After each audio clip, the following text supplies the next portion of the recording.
नौजवान साथियों, बसे पर्दा बैठ कर सुनने वाली मेरी मौत, अस्सलाम वालेकुम रहमतुल्लाहि व बरकातहू। आज का जलसा इंतखाबी जलसा है।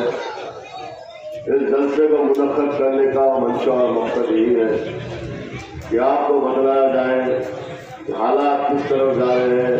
इन हालात में आपको अपनी जमात के हक में एक ही वोट का इस्तेमाल करना है और अब इत्तेहाद का सबूत देना है कि आज हमारा मुकाबला उन ताकतों से है जो ताकतें हमारी शरीयत को मिटाना चाहती है, उन ताकतों से है जो सीएए का कानून लाना चाहती है, उन ताकतों से है जो एनआरसी को लागू करना चाहती है, उन ताकतों से है जो एक साथ सिविल कोड को नाफिज करना चाहते हैं। आपको जान कर सोच कर ये परेशान होंगे आप। एक साथ सिविल कोड का मतलब क्या है? एक साथ सिविल कोड का मतलब यह है कि हिंदुस्तान में मुसलमान रहेगा लेकिन वो अपनी शरीयत में नहीं चल सकेगा। हिंदुस्तान में मुसलमान रहेगा, सिर्फ नाम का मुसलमान रहेगा, वो अपनी शरीयत पर नहीं चल सकेगा। हमको इन ताकतों का मुकाबला करना है, हमको इन ताकतों से मुकाबला करना है। और इन ताकतों से मुकाबला हम कैसे कर सकते हैं? हम यहाँ के दिल्ली गुटों में तो नहीं कर सकते।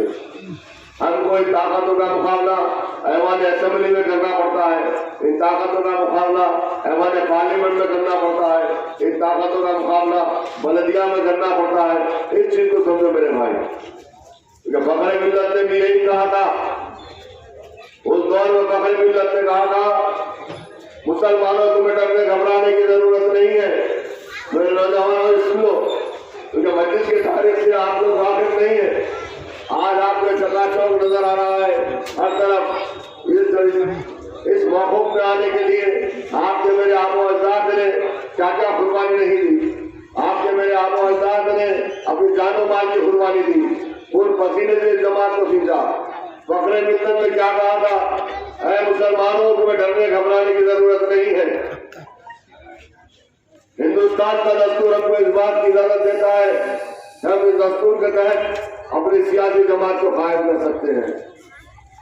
इस दस्तूर के इस जमहूरी हिंदुस्तान में अपनी सियासी ताकत के जरिए हम मनवा सकते हैं।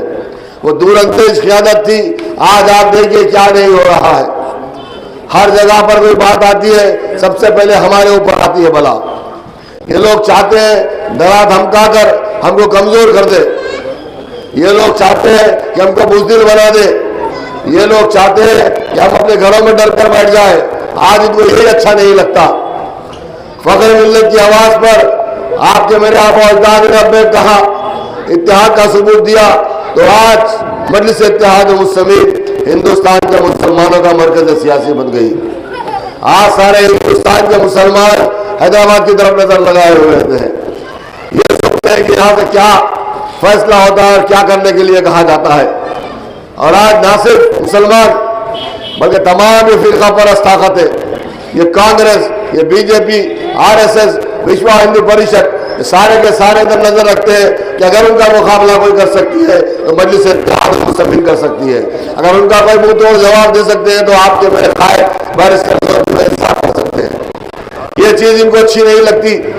इस चीज को रोकने के लिए ये लोग हमारे दरमियान में मुनाफिकों को छोड़ते हैं, हमारे दरमियान में मुनाफिकों को छोड़ते हैं ताकि वो इंतखाबात के दौरान हमारे बीच में आकर हमारे इत्तेहाद को कमजोर करें, आपके ज़हनों को मुंतशिर करे, ताकि आपका वोट मजलिस इत्तेहाद मुस्लिमीन से हटकर दूसरी जमात की तरफ जाए। अगर एक वोट भी किसी की तरफ जा तो वो वोट बीजेपी की ताकत में इजाफा करेगा। यहाँ बीजेपी यही चाहती है, अंदरूनी तौर पर काम हो रहा है। आज मजलिस इत्तेहाद मुस्लिमीन यूपी गई, बिहार गई, महाराष्ट्र गई, दिल्ली गई, राजस्थान गई, गुजरात गई। जाने की वजह से आज महाराष्ट्र की ऐवान असेंबली में मजलिस इत्तेहाद मुस्लिमीन के 2 एमएलए हैं, पार्लियामेंट में मजलिस इत्तेहाद मुस्लिमीन का एक महाराष्ट्र से है, बिहार की ऐवान असेंबली में 5 एमएलए आए और कई 100 काउंसलर्स है, महाराष्ट्र में कई 100 काउंसलर्स है, आज उत्तर प्रदेश में हमारे काउंसलर्स है, आज गुजरात में हमारे काउंसलर्स है। इंशाअल्लाह ताला आने वाले दिनों में वहां की ऐवान असेंबली में भी मजलिस इत्तेहाद मुस्लिमीन की आवाज गूंजेगी और बिहार से भी पार्लियामेंट में आवाज गूंजेगी मजलिस इत्तेहाद मुस्लिमीन की। ये चीज इनको अच्छी नहीं लगती, क्योंकि मजलिस जाकर मुसलमानों को जगा रही है, मजलिस जाकर मुसलमानों को जगा रही है। मुसलमानों जागो, तुम में से कायद को पैदा करो, सियासी ताकत को पहचानो, सियासी खूबत को पहचानो। आज हैदराबाद में किसी की मां नहीं जमी कि हमारे घर को बुलडोजर लगा सके।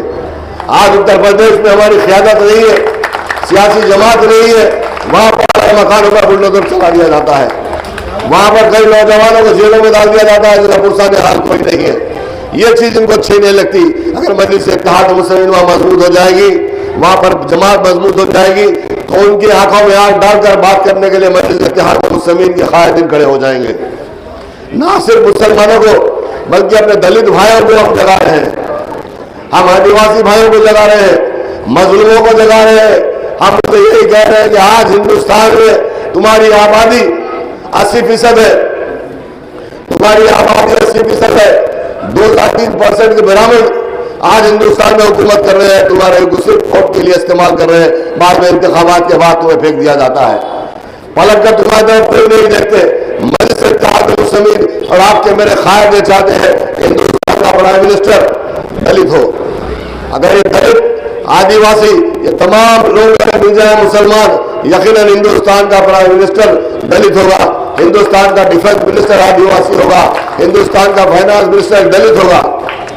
हमने चाहते थे हुकूमत में करें, कुर्सियों पर बैठे, हम चाहते हैं कि आप आगे आओ, आपसे बढ़ के मजलूम कोई नहीं, हम चाहते हैं कि आप आगे आओ और हिंदुस्तान की प्राइम मिनिस्टर की कुर्सी पर बैठो। ये चीज इनको अच्छी नहीं लगती। ये लोग एक मंजूर के तौर पर मंसूबा बनाकर मुनज़्ज़म तौर पर हमारे दरमियान में आकर हमको मुंतशिर करना चाहते हैं, आपके वोटों को लेना चाहते हैं। मैं आपसे यही बात कर सकता हूं, आप अपनी सियासी ताकत को पहचानो, सियासी ताकत को पहचानो, सियासी खूबत को पहचानो, अपने इत्तेहाद का मुजाहरा दो। वक्त की तंग दामनी है, अपने इत्तेहाद का मुजाहरा दो। आज हमारा पोलिंग परसेंटेज गिर चुका, आज हमारा पोलिंग परसेंटेज गिर चुका। क्यों गिर चुका? मेरे नौजवानों, आप लोग में जज्बा बराबर है, जुलूस बराबर है, और आप लोग जलसों में नजर आते हैं, जुलूसों में नजर आते हैं, जहां पर सामने नजर आते हैं, लेकिन आप लोग पोलिंग के दिन अपने घरों से नहीं निकलते। पोलिंग के दिन 12 बजे तक हमारी पोलिंग के दिन कोई घर से नहीं निकल रहा है। हमारा पसंद हो गए, आप ये समझते हैं चाहे वोट डालो या ना डालो, ये लोग तो कामयाब हो गए, यकीनन कामयाब हो गए, लेकिन हमको अपनी खूबत को बताना है। एक एक वोट आपका हमारी शरीयत को बचाने के लिए बताना है, एक एक वोट आपका एनआरसी के खिलाफ को बताना है, एक एक वोट आप अपने घरों से अपने माँ और बहनों को निकालो, खवातीन को निकालो, अफराद खानदान को निकालो, अपने बुजुर्गों को निकालो और पोलिंग बूथ तक ले जाओ। उसके बाद पोलिंग की ताकत बताओ, अपनी वोट की ताकत को बताओ। उस दिन 90% पोलिंग होने था, पहले होती थी मजलिस की पोलिंग, आज आपके हाथ में है। आप और हम मिलकर काफी मेहनत कर चुके। आज मेरे नौजवानों आप लोगों के हाथ में है, आज मेरा सुदूर मुतमिन आप लोगों के हाथ में है, आप मेरी माँ और बहनों आपके हाथ में है, बुजुर्गों आपके हाथ में है, जो ताकत बताना है। आप 30 तारीख के दिन अपने घरों से निकलकर पतंग के निशान पर बटन दबाओ, पतंग के निशान पर बटन दबाकर मजलिस के उम्मीदवारों को कामयाब करो। आज आपके सामने मैं अदब कर रहा हूं, अगर मेरी बात बुरी लगी तो माफी चाहता हूं। आपको 30 तारीख के दिन घरों से निकलकर सुबह सुबह एक एक वोट का इस्तेमाल करो, एक दिन 10 मिनट का टाइम दो और अपनी जमात को कामयाब कराओ, अपने आप को कामयाब कराओ। मजलिस के इत्तेहाद मुस्लिमीन का मैं एमएलए नहीं, समझो कि आप एमएलए बन रहे हैं, आप एमएलए बन रहे हैं। एक एक वोट पतंग के निशान पर दबाकर बटन दबाकर भारी तरह से अपनी जमात को कामयाब कीजिए, अपने आप को कामयाब कीजिए। शुक्रिया।